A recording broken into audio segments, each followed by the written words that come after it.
Some come in small, leaky boats, risking their lives to reach the United States. Some are refugees, fleeing the horror and hardship of war. Many come in search of better jobs and happier lives. They are Cuban, Italian, Chinese. They come from Europe, Asia, Latin America, Africa. Usually, they come seeking what they can't get in the countries of their birth: safety from war, freedom from cruel leaders, or a chance to find work. They are immigrants, people seeking a new life in a land of promise.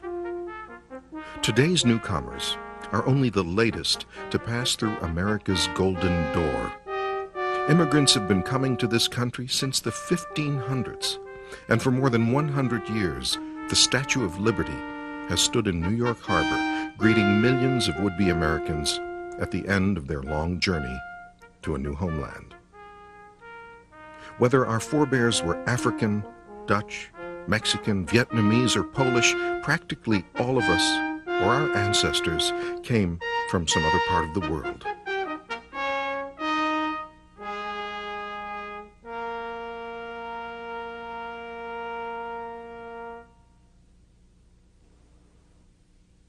Most immigrants were poor, but they were willing to uproot their families, crowd onto ships, and leave everything behind for a chance at a better life. However, one group of early newcomers did not make the choice to come here. They were forced to come here in chains, as human freight, to be sold as slaves. Captured Africans were never asked whether they wanted to come to America. Unlike nearly all other immigrants, Africans were made to give up all they had known for a life of toil as the property of others.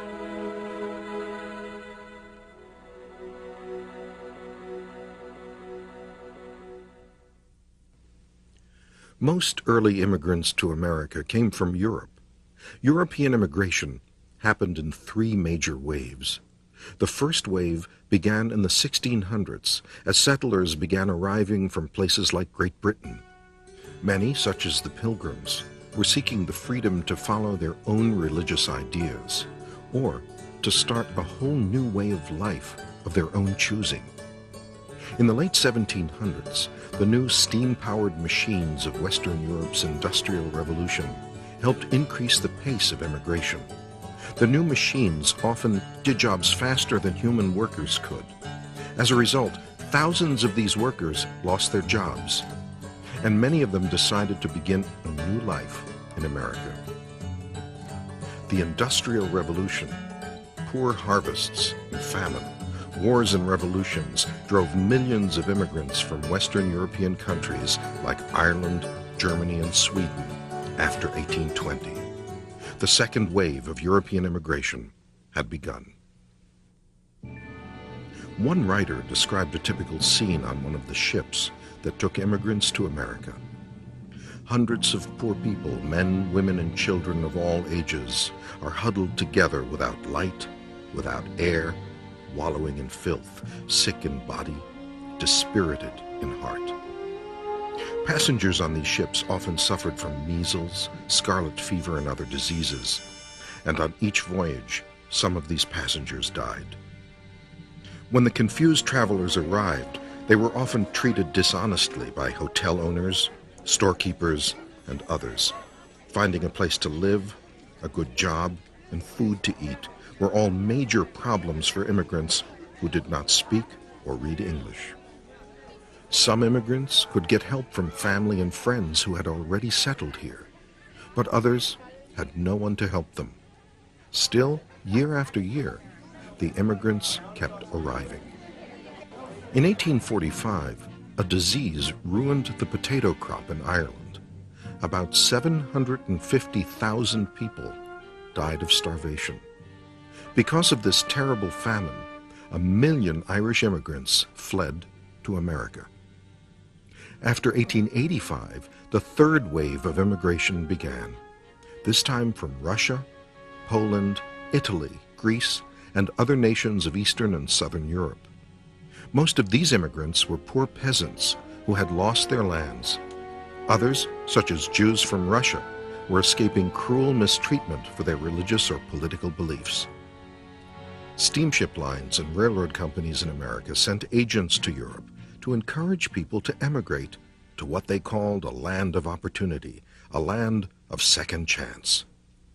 In 1892, Ellis Island in New York Harbor opened.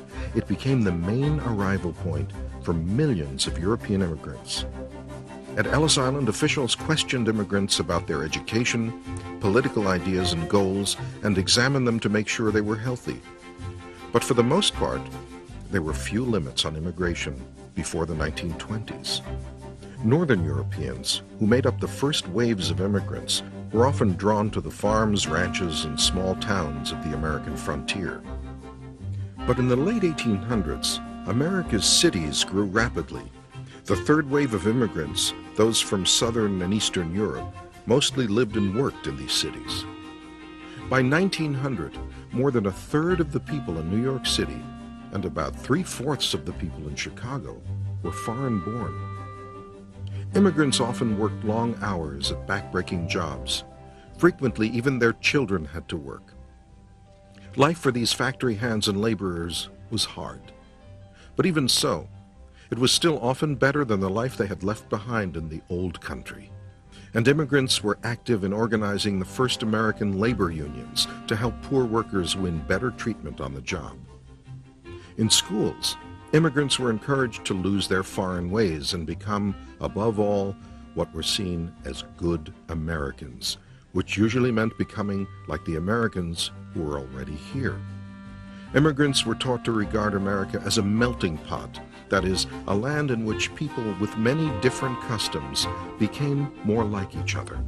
In schools for children and for adults, immigrants learned a common language and common ideas about democracy and the nation's history. In time, most European immigrants were able to carve out a place in America. But newcomers from Asia weren't so lucky.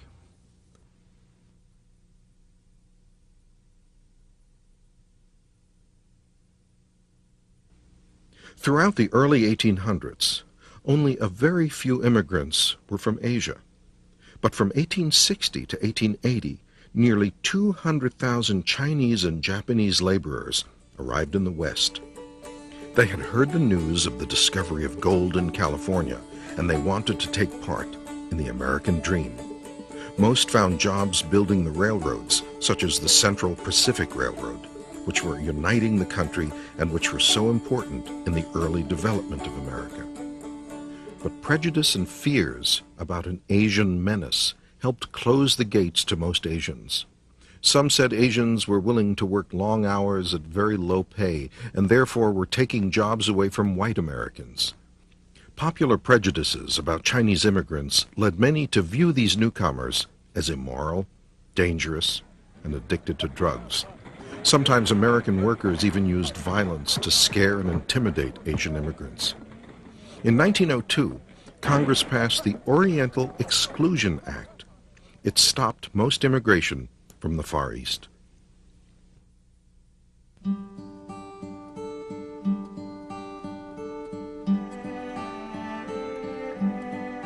Immigration to the U.S. was fairly open until the beginning of the 20th century. Between 1900 and 1910, nearly 9 million people immigrated to America. Many Americans began to fear that this flood of immigrants was changing what they saw as the basic character of our country. In this cartoon, a European and an Asian immigrant are swallowing Uncle Sam, who stands for the American way of life. Many Americans held deep prejudices against these immigrants. These prejudices formed in large part because the new arrivals were seen as different. Immigrants did indeed bring with them customs and religious practices that differed greatly from those of the Northern Europeans who had settled here earlier. Because of this, many Americans ridiculed the new immigrants and spread unfair stereotypes that portrayed them as foolish, strangely dressed, dishonest, or unintelligent. Many citizens began calling for new laws that would limit immigration. The message to many immigrants seemed to be, stay away. In response to these complaints, the United States began to place more limits on immigration. Congress passed several laws in the 1920s that made it much harder for immigrants to come here. The National Origins Act of 1924 established an immigration quota or limit for each country outside the Western Hemisphere. This law was followed by another in 1929. It allowed a total of only about 150,000 immigrants a year to enter the United States from all these countries combined. Each national group's quota of that 150,000 depended on the number of people in that group already in America. This law was unfair because it favored the kinds of people who were already here and denied an equal opportunity to people from other countries. Since groups from Northern Europe made up by far the largest share of Americans, their quotas were also by far the largest. About 3 out of every 4 immigrants after 1929 were from Northern Europe. Only 3 out of every 100 immigrants after 1929 were from Asia, where a huge share of the world's people live. And these non-Europeans were often mistreated even after they arrived here.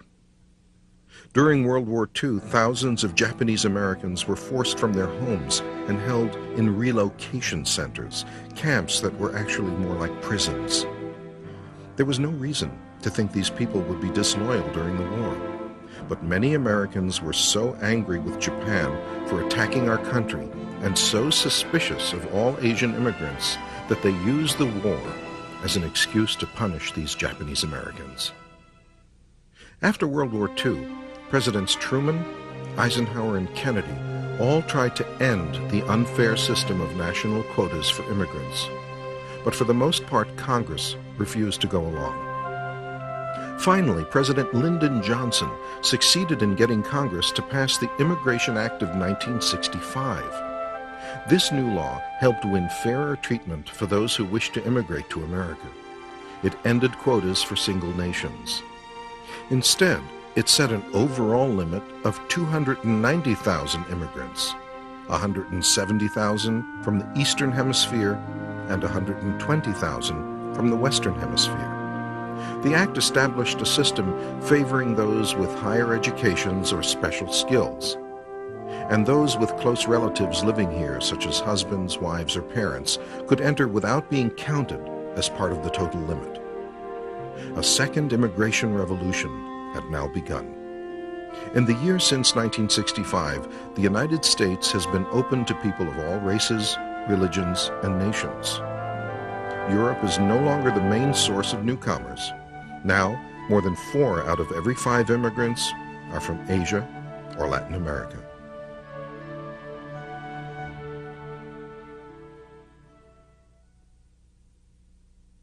Most immigrants decide on their own to come to this country, but some are refugees, people who have been forced to leave their homelands. Since World War II, the United States has taken in millions of refugees. The 1953 Refugee Relief Act opened the U.S. to hundreds of thousands of European and Soviet citizens displaced by World War II.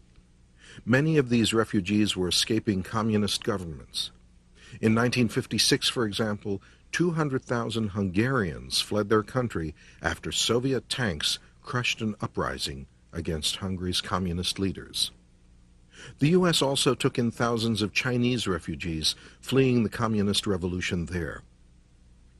In 1959, Fidel Castro led a revolution in Cuba and soon became a powerful communist dictator. He jailed thousands of Cubans who disagreed with him. Since 1959, more than 1 million Cubans have fled to the United States. In the Mariel boat lift of 1980, Castro let Cubans living in Florida send boats to Cuba to pick up relatives and friends. More than 130,000 Cubans came to America in that 1 year. Congress passed another Refugee Act in 1980. This act allows in as many as 50,000 political refugees each year. A political refugee is anyone who is unwilling to return to his or her home country because of a well-founded fear of persecution. But not all newcomers have been able to gain recognition as political refugees. In 1980, about 25,000 boat people from Haiti came here to escape the cruel dictator who ruled their very poor country. But the government refused to recognize most Haitian immigrants as political refugees. U.S. officials said these Haitians were actually economic refugees, people trying to escape poverty. For years, officials had used the term political refugee mainly to describe people fleeing communism. This definition was broadened by the 1980 Refugee Act. But the government still insisted that immigrants like the Haitians were not political refugees. The Haitian problem did not go away. In the early 1990s, thousands of Haitian boat people again made the dangerous journey on the seas to come to America. And again, our government sent them back to Haiti. Finally, in 1994, U.S. troops went to Haiti as part of a United Nations peacekeeping force sent there to try to restore law and order to the island. This greatly helped the situation there and put an end to the massive boatloads of refugees fleeing the island. In the 1960s, the United States sent thousands of troops to help South Vietnam fight rebels and soldiers from communist North Vietnam. But in 1973, the United States withdrew these troops. And in 1975, the communists took control of South Vietnam. Another communist group took over Cambodia, the country next to Vietnam. Beginning in the 1960s and continuing through the 1970s, thousands of Asians, mostly from Vietnam, fled to America. In this case, our government did accept most of these refugees as political refugees. Like the Cubans and Haitians, the Vietnamese boat people fled in rickety boats, risking death to escape from their country. Their overcrowded ships often sank at sea, ran out of food and water, or were attacked by pirates. But month after month, the boat people kept coming. From 1970 to 1991, almost 500,000 Vietnamese refugees were admitted to the U.S. under the Refugee Relief Act. In recent years, immigration from other Asian nations has also increased rapidly. There may be twice as many Asian Americans in the year 2010 as there were in 1965. For years, the largest Asian group in the U.S. was from Japan. Now, even greater numbers are from China and the Philippines. Korea and India have also sent large numbers of people here since the 1960s.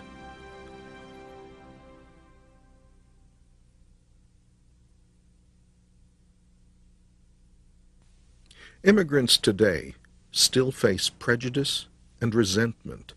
Some have a hard time finding places to live because of discrimination. Others have been treated with rudeness or open hostility. Some Americans have always claimed that immigrants and refugees take jobs away from other American citizens. But many experts say this is untrue. They say that immigrants often take dishwashing, janitorial, or other jobs that many others refuse or simply don't want. Many citizens also fear the newcomers won't be able to support themselves and will need welfare and other government aid. But studies show that overall, immigrants pay more in taxes than they take in welfare. Those who favor immigration say many new arrivals are often highly educated and skilled in fields like medicine, law, engineering, and science. Supporters of immigration say these people are making important and lasting contributions to American society.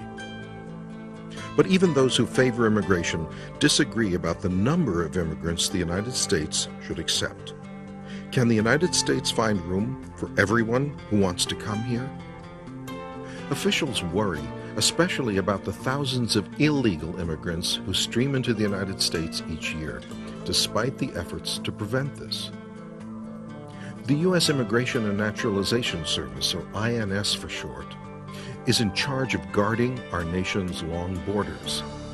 Each year, the INS sends home or deports thousands of undocumented or illegal aliens.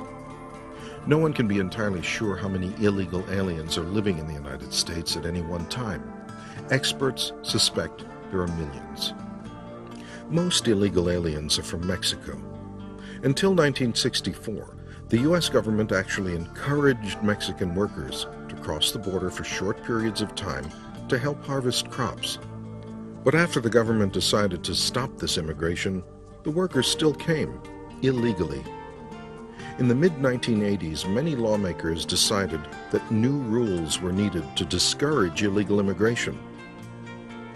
In 1986, a new law set up these rules. This law, the Immigration Reform and Control Act of 1986, did allow some illegal immigrants to stay and become citizens. But it said that any illegal immigrant who arrived after 1981 must be deported. And the new law made it a crime for business owners to knowingly hire illegal immigrants. Many officials said this new law would keep out illegal immigrants, since these immigrants would have so much trouble finding jobs. But others feared that such punishments could lead to discrimination against legal immigrants.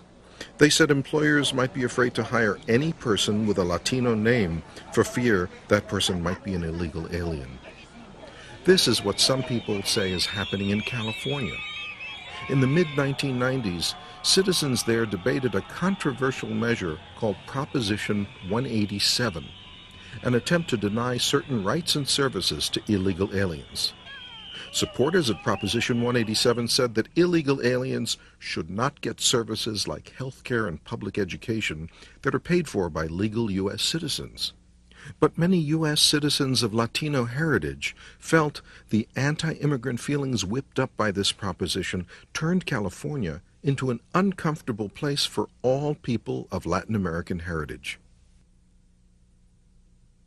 Immigrants have played an important role in building the United States.